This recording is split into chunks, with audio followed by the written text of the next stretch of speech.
ចាបងប្អូនរួចរាល់ហើយចានេះត្រីព្រួលចំហុយញ៉ាំជាមួយនំបញ្ចុកនិងផ្ទាប់ជាមួយបន្លែចា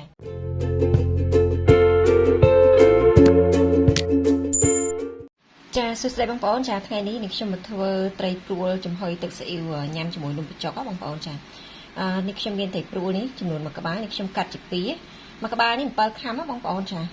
អញ្ចឹងបន្ទាប់មកនេះខ្ញុំចាប់ផ្ដើមដាក់ស្លឹកខ្ទឹមញាត់ចូលពោះដើម្បីដាក់ចំហុយកាត់ឆ្អាបបងប្អូនចាមានខ្ញី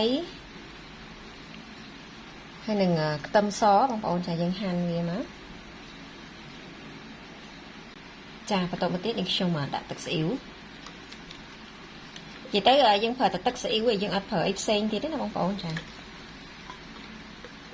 បងប្អូនដាក់ទាំងសងខាងមកបងប្អូនដាក់ទឹកស៊ីអ៊ីវហើយយើងប្រឡាក់វាមក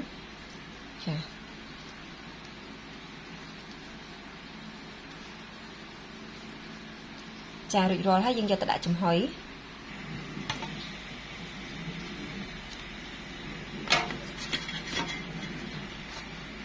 ចាយើងចំហុយរយៈពេល30នាទីបងប្អូនចាបន្តមកទៀតមកធ្វើទឹកត្រីអំពិលទុំសម្រាប់ទឹកត្រីអំពិលទុំនេះបងប្អូនចង់យកទៅឆាក៏បានដែរចាប៉ុន្តែនេះខ្ញុំអត់ចូលចិត្តខ្លាញ់ទេនៅពេលដែលយើងញ៉ាំត្រីចំហុយអញ្ចឹង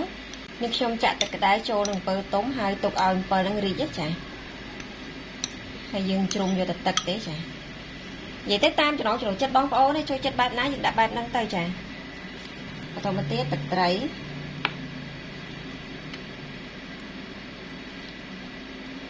នេះខ្ញុំធ្វើរៀងច្រើនណាបងប្អូនចាបងប្អូនភ្លក់តាមចំណង់ចំណូលចិត្តប៊ីចេងកន្លះស្លាបព្រាកាហ្វេស្ករ1ស្លាបព្រាបាយកន្លះចាបងប្អូនកូរស្ករប៊ីចេងឲ្យលីងណាចាបន្តមកទៀតខ្ទឹមក្រហមស្លឹកខ្ទឹមម្ទេសយើងដាក់ចូលចូលចិត្តខ្លាំងអីអត់សូវជួយចិត្តអីបងប្អូនអាចថែមថយបានណាចាសម្រាប់របៀបធ្វើទឹកត្រីអំពិលទុំរបស់នាងខ្ញុំគឺមានតែប៉ុណ្្នឹងណាបងប្អូនចានេះឈ្ងុយច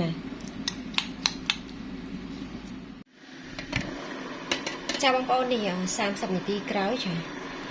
អញ្ចឹងនេះខ្ញុំលើកចេញចាបងប្អូនរួចរាល់ហើយចានេះត្រីព្រួលចំហុយញ៉ាំជាមួយនំបញ្ចុកនិងផ្ទាប់ជាមួយបន្លែចា